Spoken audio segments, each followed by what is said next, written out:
Hey guys, Sean here. Welcome to the F1 Word and to the debrief for the 2019 Monaco Grand Prix. Well, I'll be honest, I was not expecting that from Monaco. Was it the best race ever? No. Was it a thriller? Absolutely not. But it was a good race with a bit of drama, some close racing, and a lot of tension. It was also a race which saw the run of Mercedes 1-2 finishes come to an end, but they did still take the win, with Lewis Hamilton crossing the line initially ahead of Max Verstappen, but the Dutchman had to take a penalty which promoted Sebastian Vettel to second. Valtteri Bottas was third in the second Mercedes, 3.1 seconds off the lead, with Verstappen demoted to fourth and Pierre Gasly in fifth. Carlos Sainz was sixth for McLaren, Kvyat in seventh and Albon in eighth. A really good weekend for Toro Rosso. Daniel Ricciardo ended up in ninth place, and it was Romeo Grosjean who rounded out the top 10 and took that final point. Lando Norris was 11th in the second McLaren, disappointing race for K-Mag, down in 12th from 5th on the grid of course. Sergio Perez was 13th, Nico Hülkenberg 14th, George Russell 15th for Williams, with Lance Stroll in 16th for Racing Point, 17th was Kimi Raikkonen for Alfa, and then you've got Robert Kubica, so Williams not last in the race, in 18th place, Giovinazzi in 19th, and just the one retirement in Monaco, and that was Charles Leclerc. Let's start, as we always do in these videos, with the winning team, which is once again Mercedes. It initially looked as though it was going to be a fairly steady and calm afternoon for Lewis Hamilton, and he managed to pull out a decent gap of just over a second to cover off his teammate, and he did look in control. However, when the safety car was deployed, the team called him into the pits and put him on a set of mediums, which I don't think many people were convinced would be able to get him to the end of the race. They did initially put Valtteri Bottas on the same tyres, but a lap later ended up putting him on the hard tyres as the Finn lost out in the pit stop, but more on that a little bit later. Hamilton, though, was not happy over team radio and was consistently telling the team that he didn't think the tyres would make it to the end. But he drove extremely well under huge pressure from Max Verstappen and nursed those frankly destroyed mediums to the end of the race, and even survived a late lunge from the Dutchman, who was desperate to get past. If you didn't see it, Max went for the move, Hamilton defended to a point and the two made contact. The Brit hopped over the Nouvelle chicane, but ultimately no damage was done, and the stewards, despite investigating the incident, decided rightly, in my view, to take no further action. At the end of the day, there's no damage done, nobody's gained anything, nobody's lost anything, so just let them race. Back to the tyres though, and speaking to David Coulthard after the race, the world champion says that he pretty much had flashbacks to 2007. I've not driven on empty tyres like that since Shanghai in 2007, when McLaren left me out for a ridiculous time. It was tense, but I was never going to come in. A few years ago, I was in the lead here and came in for a pit stop. I learned the hard way as I lost the race. So I wasn't going to come in. I was either going to crash or finish. I was driving around on nothing. You could see how much understeer I had. The car just wasn't turning. Ultimately, I do think it was the wrong tyre. That was probably the hardest race I think I've had. Nonetheless, I really was fighting with the spirit of Nicky.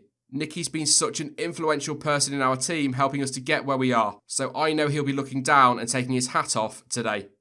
Now, I'm going to talk about Bottas, Red Bull and Ferrari in the same section, if you like, because all of their races are pretty relevant to each other.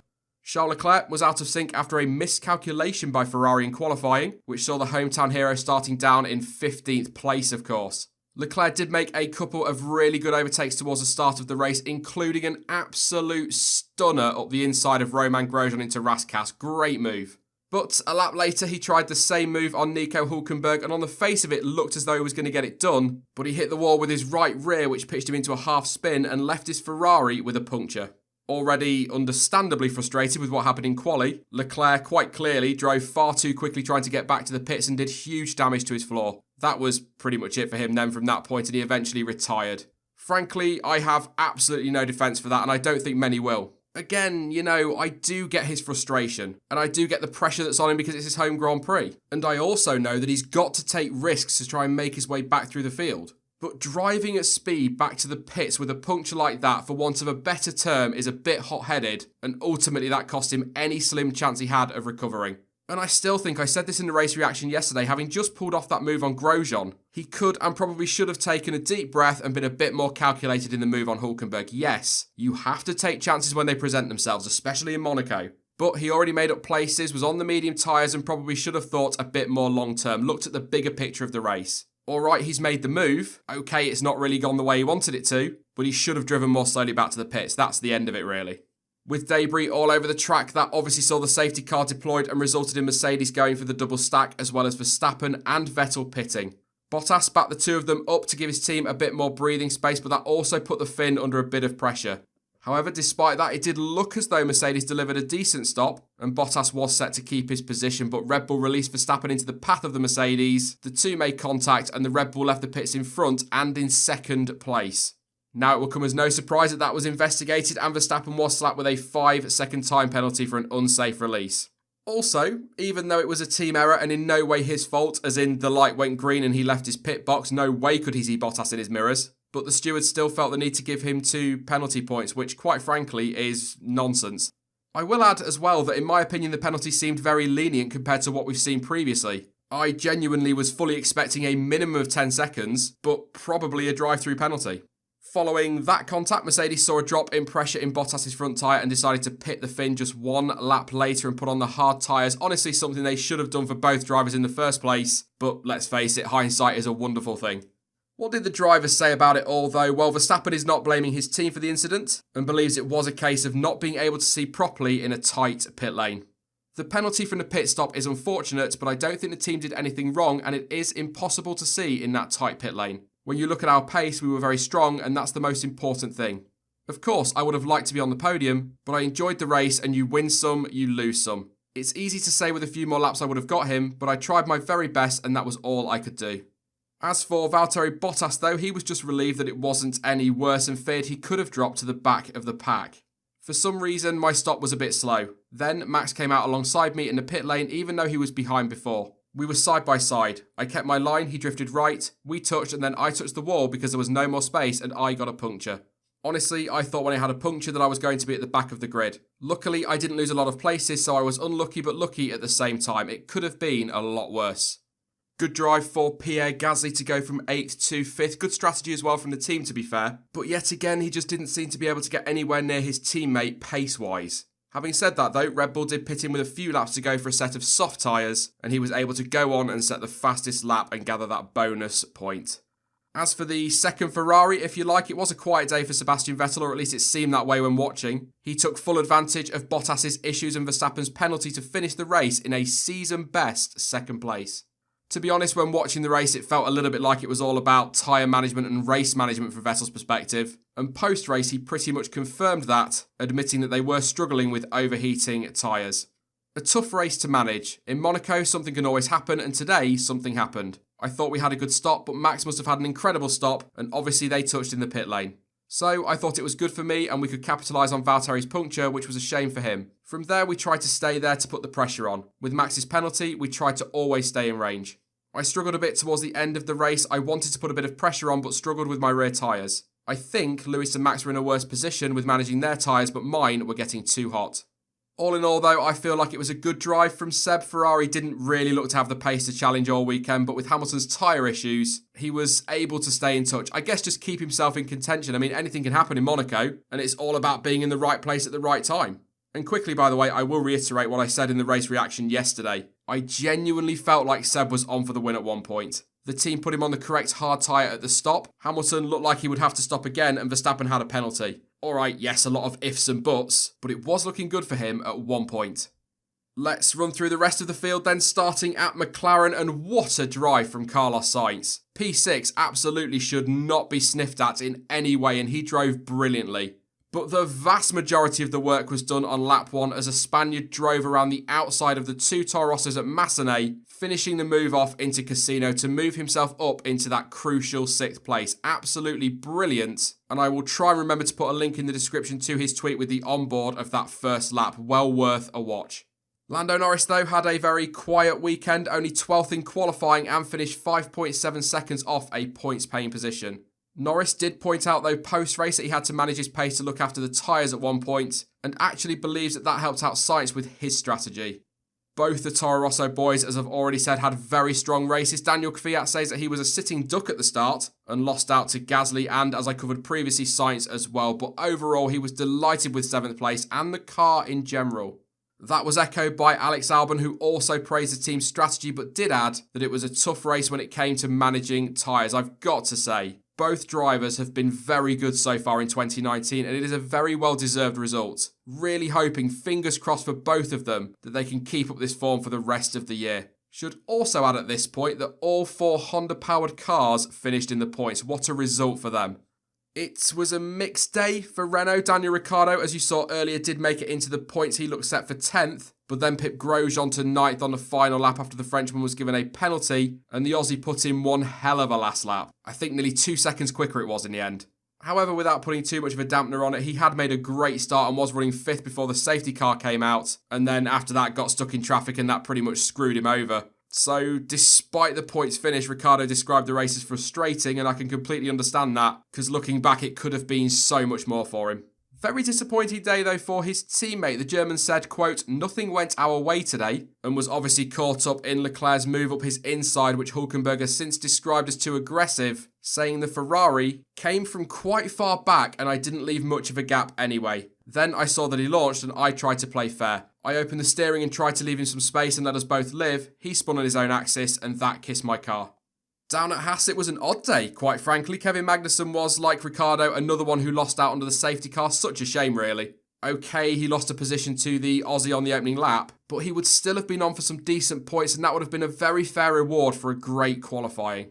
Romain Grosjean was given a 5-second time penalty for crossing the pit lane exit line, and that in the end cost him a point, as I covered a moment ago. Overall, though, as frustrated as I'm sure he will be with that penalty, it was a very good drive from Romain. He started down in 13th and would have been 9th without that extra 5 seconds. That is a very good recovery in Monaco. Grosjean absolutely deserves credit for that. Down at Racing Point, well, they just did not seem to have the pace to challenge any higher in Monaco. They did try something different to their credit on strategy by leaving Lance Stroll out under the safety car, but as you'll have seen when I went through the result, it just didn't work out in the end. As for Sergio Perez, though, he did pit under the safety car, but as he left the pit lane, 2 marshals ran across the track right in front of him, and the Mexican was very close to collecting them. Stupidity from the marshals, quite frankly, and I can't and won't put it any other way. And to be honest, looking back, there was some questionable stewarding all weekend and not just in F1. Checo tweeted an onboard video of the incident with a few words saying, "After this incident, I'm just very happy with the outcome of my day, that we all can go back home safe and sound with our families. For the safety of the marshals, I hope it never happens again." I wholeheartedly agree, Checo. Of course, yes, I know mistakes happen, but that is unacceptable. Next up is Williams, and no, they are not last. George Russell really enjoyed himself out there and stated after the race that he felt the pace of the car was really strong. Dave Robson, the team's senior race engineer, also added that they were very pleased to be able to compete with the likes of Alfa Romeo and Racing Point. Okay, yes, I know it's only 15th, but given the start to the season they've had and how badly they expected Monaco to go for them, that's a mini victory for the team. Really pleased for them. Robert Kubica, though, he had a bit of a rough afternoon. He was hit by Giovinazzi at Rascasse, which pitched him into a spin, momentarily blocking the track, and says that he spent most of his race managing tyres. I don't think he was alone. And last up, it's Alfa, a very disappointing day. Antonio Giovinazzi was hit with a 10-second time penalty for that incident with Kubica, and really never recovered from that. On that incident, if you're interested in my opinion, I agree with the penalty in the sense that it's in line with what we've seen previously for incidents similar, but I know a lot of people feel there is a lack of steward consistency again, with Verstappen only getting 5 seconds, but let me know what you think in the comment section down below. Kimi Raikkonen said that his race was hampered by differential issues and admitted that he almost ended up in the wall a few times. He also described the race as boring from his perspective, but added that he did expect the team to struggle in Monaco. He ran very long in that first stint and actually spiced up the midfield a little bit, causing a bit of a traffic jam behind him, but just not a good weekend for Alfa at all. On to my driver of the day then, and I'm going to have to go with Lewis Hamilton. Yeah, alright, it's not a great surprise to see a Mercedes win, but the way he managed that car to the end was seriously impressive. 5-time world champion or not. Those tyres were clearly done. Anybody could see that, and he nursed it home. Didn't crack under the pressure from Verstappen, and crucially got that car to the line. A really good drive, and a very well-deserved win.